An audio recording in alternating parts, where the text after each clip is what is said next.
때는 조선시대 아가를 키우던 한 여인이 친정에 가다가 여비가 떨어지자 열량을 벌기 위해 주막에서 사내들과 내기를 한다. 내기의 내용은 귀신이 나온다는 사당에 가서 촛대를 가지고 오는 것, 여비를 꼭 벌어야 했기에 호신용 낫을 챙긴 후 아이를 업은 채로 아가야 열량 벌러 가자 라는 말과 함께 출발했다. 사당에서 촛대를 가져오는 것까지는 문제 없었다. 돌아오는 길에 귀신을 만났으나 여인은 호신용 낫을 마구 휘두르며 그 자리를 탈출했다. 그리고 마침내 주막으로 다시 돌아온 여인. 허나 사람들은 여인을 보자마자 깜짝 놀란 얼굴로 뒷걸음쳤다. 이유가 궁금해 뒤를 돌아본 여인은 곧 미쳐버리고 말았다. 그 이유는 수많은 혈흔 그리고 있어야 할 아가의 얼굴이 보이지 않았기 때문이다.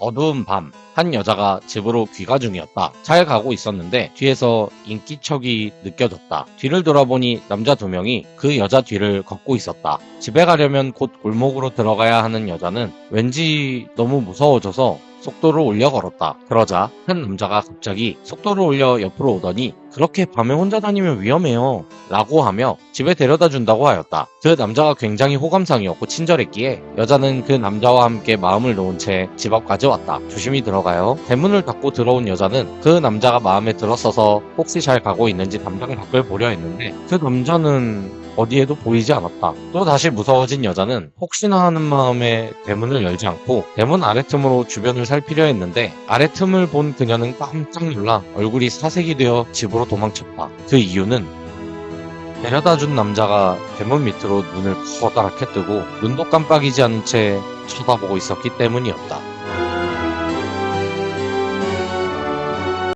내가 어릴 적 외가 근처에 한 할머니께서 살고 계셨다. 처음으로 그 할머니를 뵌 것은 우연히 우리 가족이 그 길을 지날 때였는데 난 그 할머니가 조금 무서웠다. 왜냐하면 할머니께서 무더위가 가득한 한여름에도 맹추위가 찾아온 한겨울에도 똑같은 옷을 입고 매일 길가에 있는 나무 밑에 서서 몸을 흔들거리며 그 길을 지나는 차들을 바라보고 계셨기 때문이었다. 게다가 머리를 빡빡 깎은 상태셨다. 어렸던 나는 왜 할머니가 스님 같은 머리냐며 어머니께 물었다. 그래서 어머니께선 머리 관리에 힘도 많이 들고 시간도 꽤 걸리기 때문에 할머니께서 힘이 없으셔서 미신 게 아닐까? 라고 말해주셨다. 조금 무서웠지만 그 얘기를 들으니 뭔가 측은한 마음이 들었다. 그렇게 할머니는 한참을 그렇게 몸을 흔들며 누군가를 기다리듯 길가에 있는 나무 밑에서 기다리고 계셨고 한 남성에게 안겨가신 그 후로는 뵐 수 없었다.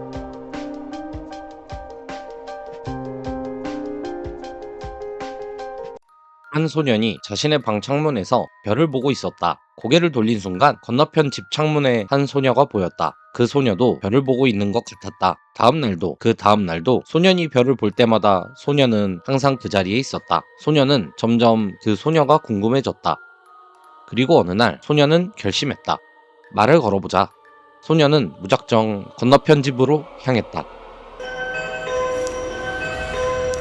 벨을 눌렀지만 아무도 나오지 않았다. 문 손잡이를 돌려보니 문은 열려 있었다. 소녀는 천천히 집 안으로 들어갔다. 아무도 없었다. 소녀는 소녀를 찾기 시작했다. 그리고 마침내 소녀의 방을 발견했다. 문을 조심스럽게 연 순간 소녀는 그대로 도망치듯 뛰쳐나왔다. 그 이유는 소년의 눈앞에 보인 것은 창문 그리고 창틀에 맨 채 움직이지 않는 소녀였다.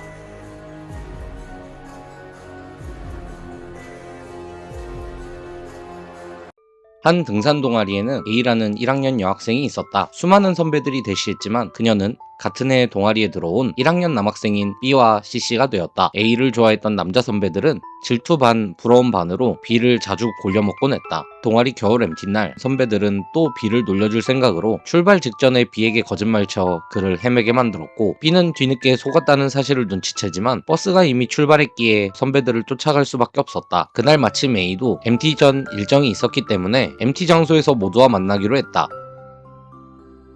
마침내 일정을 잘 마치고 MT 장소에 도착한 A. 선배들이 맞아주었으나 B는 보이지 않았다. 그녀는 선배들에게 반갑게 인사하고 남자친구는 어디 있냐며 물었으나 선배들은 인사를 받아주긴커녕 침울한 표정으로 이야기했다. B가 탄 버스 기사님이 졸음운전을 하셔서 버스가 추락했대. 선배가 이야기를 끝마치기 무섭게 문 밖에서 A를 찾는 B의 목소리가 들렸다.